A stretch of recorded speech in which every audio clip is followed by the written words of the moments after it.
ஹரே கிருஷ்ணா. அனைவருக்கும் வணக்கம். இன்றைக்கி நான் ஒரு பதிவு போடுறேன். அது 786 அப்படிங்கிற நம்பர் என்ன அதிர்ஷ்டத்தை கொடுக்கும் அப்படிங்கிறத பற்றி தான் சொல்ல போகிறேன். இந்த 786 அப்படிங்கிற என்னுடைய பணம் வந்தால் நமக்கு அதனோட மகிமை, பலருக்கு அதனோட பலன் என்ன அப்படிங்கிறது யாருக்குமே தெரியறதில்ல. அந்த 786 அப்படிங்கிற எண் எப்படின்னா, 7ங்கிறது கேதுவையும், 8ங்கிறது சனீஸ்வர பகவானையும், 6ங்கிறது சுக்கிரனையும் குறிக்கும். அந்த 7ஐயும் 8ஐயும் கூட்டினோம்னா 15 வரும். 15 கூட்டினீங்கன்னா 1 5 6 வரும். சரிங்களா? அப்போ 6. அப்புறம் 8ஐயும் 6ஐயும் கூட்டினீங்கன்னா 14. 14 கூட்டினீங்கன்னா 1 4 5, அப்போ 65. 65 அப்படிங்கிற எண்ணை பார்த்தீங்கன்னா அது லட்சுமி தேவிக்கும் பகவான் ஸ்ரீ விஷ்ணு பகவானோடைய நம்பரு. மொத்தம் 65 அப்படிங்கிறது அந்த விஷ்ணு பகவானோடையும் லட்சுமி தேவி நம்பரும் சேர்ந்தது. அதனால் அந்த 786 அப்படிங்கிற நம்பருடைய பணம் நம்மக்கிட்ட கிடைச்சிதுன்னா வாழ்க்கையில் அதிகப்படியான அதிர்ஷ்டங்கள் நம்மக்கிட்ட வரும்.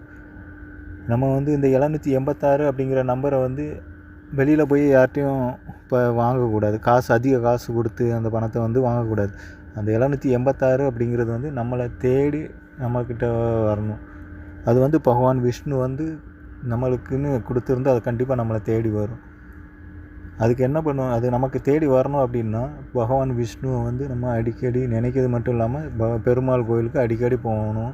அவரோட திருநாமத்தை அடிக்கடி சொன்னோம்னா நமக்கு அந்த 786 அப்படிங்கிற எண் கண்டிப்பாக நம்மளை சேரும்.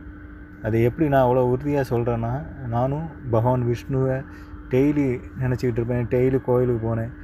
அப்படி இருக்கிறப்போ எனக்கு 786 அப்படிங்கிற எண் 2 நோட்டு எனக்கு கிடச்சிது. 500 ரூபாயில் 1, 50 ரூபாயில் 1 அப்படின்ட்டு 2 நோட்டு எனக்கு கிடச்சிது. அந்த நோட்டு வந்ததுக்கப்புறம் தான் என்னோடய வாழ்க்கையில் திருப்பு முனையை ஏற்பட்டுச்சு. எப்படி அப்படின்னா, நானே ரொம்ப கஷ்டப்பட்டேன். வாழ்க்கையில் ரொம்ப கஷ்டப்பட்டேன். வெளிநாடு போகணும் அப்படின்ட்டு நிறைய 8 வருஷமாக வெயிட் பண்ணேன். ஆனால் எனக்கு எதுவுமே நடக்கலை. ஆனால் பகவான் விஷ்ணுவை நினச்சிக்கிட்டே இருந்தப்போ அவரை நினச்சி வேண்டுனேன். அப்புறம் தான் எனக்கு இந்த 786 அப்படிங்கிற 2 நோட்டு கிடச்சிது. அது கிடச்ச 2 வாரத்தில் எனக்கு ஃபாரின் போகிற வாய்ப்பு கிடச்சிது. இப்போ நல்லபடியாக இருக்கிறேன். அதனால் நீங்கள் அந்த 786 அப்படிங்கிற அதிர்ஷ்ட எண் வந்தது அப்படின்னா மிஸ் பண்ணிடாதீங்க. ஆனால் அதை யார்ட்டையும் வெளியில் போய் காசு கொடுத்து வாங்கிடாதீங்க. அதிர்ஷ்டம் நம்மளை தேடி வரணும். அதை காசு கொடுத்து நம்ம வாங்கினா அது நிலைக்காது. நம்மளை அந்த காசு நிலைக்க 786 அப்படிங்கிறது கண்டிப்பாக நம்மளை தேடி வரும். அதனால் கண்டிப்பாக வெயிட் பண்ணுங்கள்.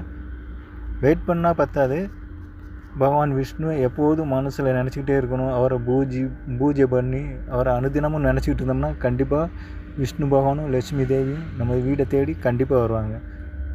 இந்த பதிவு உங்களுக்கு பிடிச்சிருந்ததுன்னா லைக் பண்ணுங்கள், கமெண்ட் பண்ணுங்கள். ஹரே கிருஷ்ணா.